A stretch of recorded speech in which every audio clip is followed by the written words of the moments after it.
It isn't easy to make video games. Even basic games take so much time, money, and effort to create that it's a marvel any of them are released at all. In fact, a large number of them do not even emerge. Unexpected events such as game makers running out of money or new management teams terminating projects have put a stop to numerous promising titles. We'd like to pay special honor to the coolest looking games that no one will ever get to play, so here are some of the most popular video games that never made it to the market.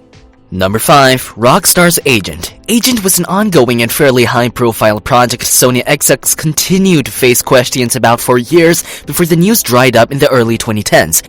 It was an open-world spy game first spoken of in 2007 before being announced as a PlayStation 3 exclusive in 2009. After that, there were signs of life and the enterprise was far from dead. Agent was discovered to be the second incarnation of another game called Agent, which was created by Rockstar San Diego in the mid-2000s, according to Polygon Story in 2019. What happened to that? Take-Two re-registered the game's trademark in 2016, and the game's presence on Rockstar's site kept fan optimism alive, while everything on Agent fell quiet.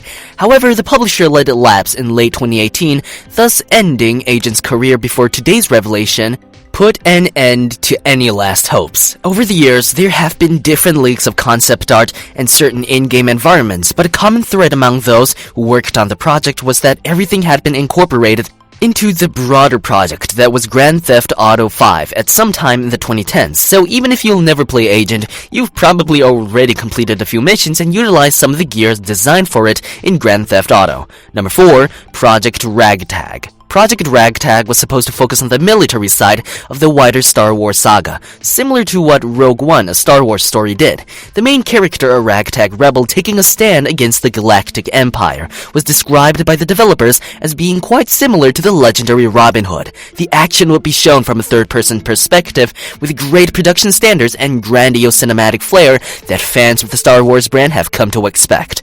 Project Ragtag also featured a novel heist storyline, a genre not before represented in the series and set many years before Solo, a Star Wars story's thieving activities. Project Ragtag was shaping up behind the scenes into something extremely remarkable, with all of these components falling into place and a great game developer in control. All that was left was to locate the right person to lead such a large-scale undertaking. At the time, the stars were clearly aligned for this game, as Amy Hennig took over as director as the process continued to move forward at a steady rate. Amy Hennig, for those who don't know, is one of the most well-known creative minds in the video game industry. Her contributions have spanned over 3 decades in the business, and she was instrumental in the development of both Uncharted and Legacy of Kain, Soul Reaver's franchises. Her tendency to create high-quality games that are clearly influenced by blockbuster movies is a perfect match for Star Wars. After a rough patch, the game appeared to be the studio's return to form. Instead, it resulted in the institution's closure. Bloody single-player action games established Visceral Games' reputation. It was responsible for the development of all 3 Dead Space games, which mixed third-person shooter gameplay with otherworldly terror in an outer space setting. In an elevator pitch, the series could have been described as Resident Evil 4 in space, which would be accurate. However, it would undersell how terrifying the necromorphs were when compared to a regular zombie. Dante's Inferno, a mashup of the epic poem with God of War style action game, was also created by Visceral. According to a producer who worked on Project Ragtag, the game would have been the best Star Wars game ever developed. Unfortunately for Visceral, the game's development was doomed for a variety of reasons. When EA stopped making the game, they also shut down the studio. Number 3. The Dark Knight. When it's rarely mentioned nowadays, Batman Begins, a video game version of the same name film, surprised a lot of people in 2005. It wasn't fantastic, but it was simple and solid action game that let people relive the big events of the film they'd recently grown obsessed with. Elevation Partners was inspired by the success of that game and went on to buy the rights to a video game based on Christopher Nolan's recently greenlit Batman Begins sequel, The Dark Knight. EA would publish the adaptation once more, but this time production duties were assigned to Pandemic Studios. The studio is most known at the time for Star Wars Battlefront and Mercenaries. Everything we know about The Dark Knight's production, which much came from the 2006 report on the film, implies that it was supposed to be a fairly straightforward sequel to Batman Begins, where the Brisbane branch of Pandemic, which was working on The Dark Knight, decided to adopt the open-world game engine, Odin, that the company's Los Angeles section had built for The Saboteur. Things changed radically. The Brisbane team was so inspired by what they saw that they decided to turn The Dark Knight into an open-world game that better reflected the breadth and spirit of Nolan's films, as well as some of the studio's past great open-world games. The biggest challenge Pandemic faced was the film's July 2008 release deadline, which was imposed by the Dark Knight film. EA was adamant about releasing the Dark Knight game alongside the film, just as they had done with Batman Begins. However, it became evident that the game's technical flaws would not be rectified by the deadline, which was swiftly approaching. Things started getting extremely intriguing at this point. Even after getting the game engine to load the files without crashing, the team couldn't fix the game's extremely poor frame rates, which rendered it unplayable for significant swaths of the development process. It was evident early on that using this technology to generate the open-world game that Pandemic envisioned would take a long time, if it worked at all. The project came to a close in October 2008, when EA chose to stop it due to a lack of significant progress and heightened scrutiny. Number 2, StarCraft Ghost.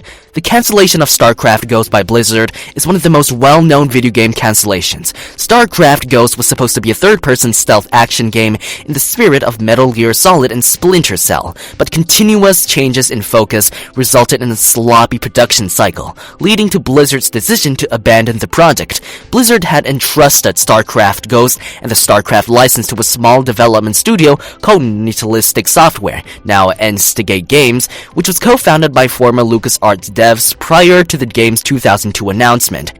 Ghost was supposed to follow Nova, a psychically trained operative who was featured later in other StarCraft franchise content. By 2004, however, Blizzard had pulled Nihilistic from the project and given it to Swinging Ape Studios. StarCraft Ghost remained in a strange state of limbo for many years after that, at least officially. A comprehensive Polygon piece from 2016 titled StarCraft Ghost: What Went Wrong has a lot of information concerning StarCraft Ghost's discontinuation. The core issue in StarCraft Ghost, according to Nihilistic Software engineers, is a lack of continuous direction. During production, Blizzard kept asking the team to incorporate new features, frequently depending on what kinds of games were popular at that time, and the publisher's opinion was inconsistent. Blizzard pushed the creators to include multiplayer components they thought departed from the original version in StarCraft Ghost, which bounced back and forth between an action game and a stealth game. After Blizzard dropped Nihilistic from the project, development was resumed by Swinging Ape Studios, although StarCraft Ghost was shelved between the resource-intensive World of Warcraft launch and the introduction of the Xbox 360 and PS3. Number 1, LMNO. The documentary's examination of LMNO, a sci-fi adventure game created in conjunction with EA and Steven Spielberg, provides one of the most intriguing views into what could have been. Players are charged with escorting Eva, an AI companion that the protagonist assisted in escaping from a guarded FBI base and is now traveling with while fleeing pursuers. The LMNO segment starts 22 minutes into the documentary, which you can see below.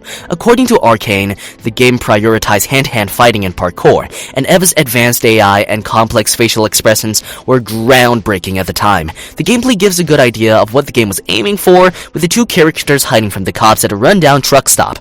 Eva's interactions with the world are clearly a key element of the gameplay in the film, which shows her interacting with little parts of the environment, picking up goods for the protagonist, and responding to player orders. Players engaged in fistfights in the action section of the game, allegedly because Steven Spielberg disliked high-octane shootouts.